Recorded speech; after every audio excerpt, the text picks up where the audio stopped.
Adino Mustidanaykiç Sabahın U19 və əvəzedicilər komandasının baş məşqçisi, 6 ildir Azərbaycanda uşaq futbolunda fəaliyyət göstərən Sabahın akademiyasında çalışan Bosniya və Hersegovina mütəxəssisin Sportinfo az saytına müsahibəsini dünən gözümə sataşdı. Başlıq çox maraqlıdır ki, dünyada Azərbaycan qədər istedadlı futbolçuların məhv olunduğu, məhv edildiyi ikinci yeri yoxdur. Əlbəttə ki, geniş müsahibədə burada bir çox məqamlara toxunulub ki, niyə biz futbolçuları müəyyən bir, yəni uşaq futbolundan istedadlı uşaqlar çoxdur, amma böyük futbol, peşəkar futbol biz bunları gətirə bilmirik. Var, amma gətirə bilmirik. Əlbəttə ki, bunun bir çox səbəbi var. Biz dəfələrlə bu barədə verilişlərdə danışmışıq və bunların da ən başlıca səbəblərindən biri də hərbi xidmət yaş həddinə çatanda, 18 yaşına çatanda ali məktəbə qəbul olmayan uşaqların itirilməsidir. Çünki il yarım hərbi xidmət keçirirlər və əksəriyyəti, böyük əksəriyyəti futboldan aralı düşür. Və bu barədə də elə bir neçə gün əvvəl Sportala saytında bir yazınız var idi. Mən gördüm ki, Dinamo klubunun rəhbəri Yaşar Seyidova bir təkliflə müraciət olunub ki, bəlkə ikinci liqada mübarizə aparan Dinamonun bazasında biz U19-u formalaşdıraq. Və o da buna müsbət yanaşıb. Əslində maraqlı icradır. Sən də bir neçə həftə əvvəl verilişlərin birində bu məsələyə toxunmuşdun ki, hər aşağı yaş qrupunu əslində bir komandanın ətrafında formalaşdırmaq lazımdır. Adino'nun dediklərində böyük həqiqət var, amma burada o müxtəlif məsələlərlə bağlıdır.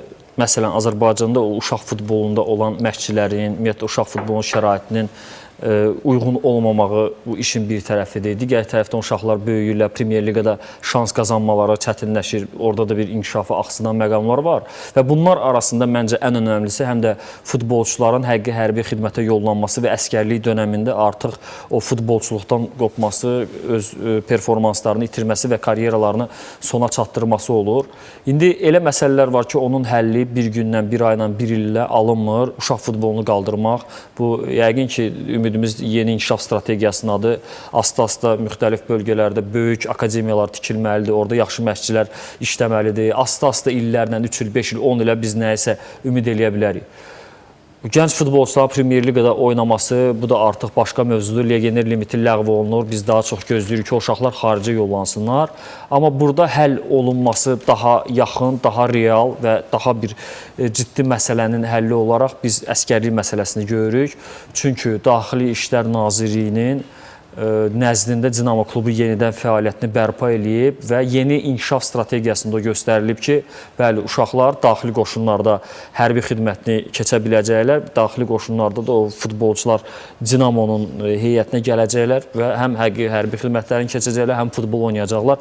Belə də biz o uşaqların futboldan qopmağına imkan verməyəcəyik. Amma bu hələ ki dildə deyilən fikirlərdir. Mən bəli, Yaşar Seyidovla da danışdım. Yaşar müəllim dedi ki, Daxili İşlər Nazirliyi tərəfindən artıq hər şey nəzərə alınıb. Cənab Nazir Vilayət Eyvazov prosesləri bilir və dəstəkləyib ki, bəli, Azərbaycanlı o gənc futbolçuların yetişməsi üçün, əskəri dönəmində öz performanslarından uzaq düşməməsi üçün bu yaxşı bir layihədir, həyata keçirmək olar. Amma bunun texniki tərəfləri var.